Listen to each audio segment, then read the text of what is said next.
If you can recognize him under the beard, you'll know that this is Nick Offerman from NBC comedy Parks and Rec. But when he's not in front of the cameras, he's kind of a true blue woodworker, pro actually. Well, fair to middling, I guess. Sometimes I've made up to half my living with my shop, but I'm very spoiled because I do well enough as an actor that I have a shop that I never could have earned just with my table saw. Well, let's head inside and we'll check out Nick's shop. Come on in. So how does what you tend to build affect how your shop is set up? Well, I come from theater scenery, so, a theater scenery shop generally has your table saw with a big outfeed table because you're using a lot of large sheet goods, and a chop saw with a long, well-aligned 90-degree fence. So I guess I started with that, and as I developed more fine woodworking skills, I got a joiner and a planer and a sanding station, and eventually I got a nice big bandsaw. This big bandsaw, it's from Laguna. It has 17 and change inches of resaw capability. It's just really heavy duty, and so for a lot of the big timbery slab pieces that I work on, this makes things a snap, I make a lot of tables out of big slabs of wood, so I had this custom-made huge outfeed table. It's on leveling feet, so I can always keep it nice and flat.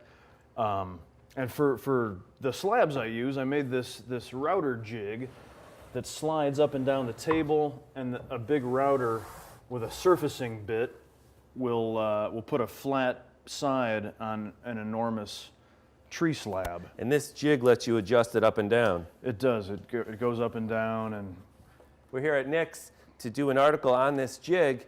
Since a lot of folks don't have this big giant outfeed table like Nick has, he's set up a rig, same principle, same sort of carrying trough, but it'll work on almost anybody's workbench. So that's what you should look for in the article with Nick in this issue of Fine Woodworking. So how'd you come up with this thing, Nick? Well, I was visiting my friend Keith in Fresno, who works in slabs, and he cuts a lot of veneers and stuff. And he had this weird framework that he'd gotten from Australia. It was like a vertical member with an A-frame sort of arm that swiveled on an arc, and you could attach a big router with a surfacing bit, and it would register and move along the arm.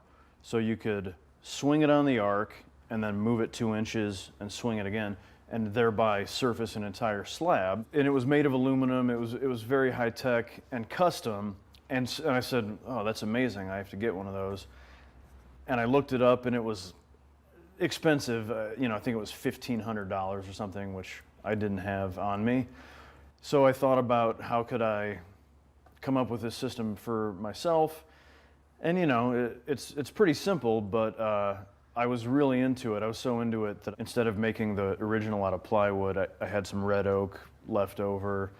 So I made it, as nice as I could, and I'm glad because it's my main sort of money maker. So these are some of the pieces that go through this big bandsaw and end up on your router leveling jig. This is the kind of material you work with a lot? Yeah, this is going to be a coffee table.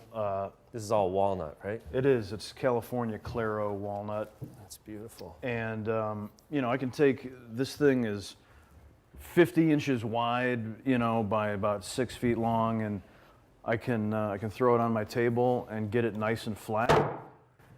And these leg slabs I just did this morning, and even the little pieces I clamp down one end, and I can't run them through my joiner or planer, and to do it with hand tools just takes a long time. And then this is just this is going to be the stretcher, and this was. I often design first and then go looking in my wood stock, but I found this neat piece of walnut, and the grain has this cool arc to it. So it's going to get cut out along this white line, and it's going to have just sort of a Japanese touch on the stretcher the 2 ends will sit on the floor, and it'll get bridle joints through the slab legs. That's more of the Krenov approach where the wood tells you what it wants to be. Exactly. So how much of this big slabby stuff do you actually have here in the shop? I've got a couple things in the closet. Let me show them to Yeah, you. let's check it out. I'm very spoiled that I have enough room to store all these slabs. Obviously, the big factor in finding tree slabs is price. And I always tell people all over the country, there's somebody with a chainsaw or like a tree service, or a lot of guys at the lumber yard will know a local guy who maybe mills up pieces. Right. Yeah, the first trick is to find guys like that, which you just have to snoop around locally. But the other trick is you got to be able to take the stuff when they have it. Right. It's not going to be convenient. It's not like I need to make this perfect table. Let me go out and pray that the right thing has fallen and it's sitting in the right pile. Yeah. You got to have a few things lying around and be able to store them. Often your municipality you can get a hold of and say, hey, when you guys take out an oak tree because the school is adding a wing, do you have anybody, you know? And if you have a place to put it and you can slice it up, even if it's only an 18-inch trunk, you can then take two of those and book match them and make a dining table. The possibilities are endless. I knew this already, that you did boats, because I saw you talk about it on the Martha Stewart show. Right. That's a really beautiful, is that like a cedar strip canoe? It is, yeah. There's a very specific old guy in this story. His name's Ted Moores, and he wrote the book Canoe Craft, which is the go-to book. I wanted to make a canoe. I went on Fine Woodworking Forum, and in every chat room, everybody says, get this guy's books. Right. I got the book and I read it, and I ended up calling them to order plans, and by the end of the phone call, his wife, Joan, who is she should be cast as a Canadian superhero. She had me enlisted to make a video for them. You know, I had made some nice furniture by the time I got to a canoe, but there were some steps in the book that I was like, there's no way I could do that with a chisel. And when you get to it, you just take a crack at it, and sure enough, you know, you just take your time and you accomplish each step, and suddenly it's as though a Corvette has appeared on your bench. That kind of applies to furniture making and lots of kinds of woodworking. It does. It's just one step at a time. Yeah. And then you're sort of amazed at the end.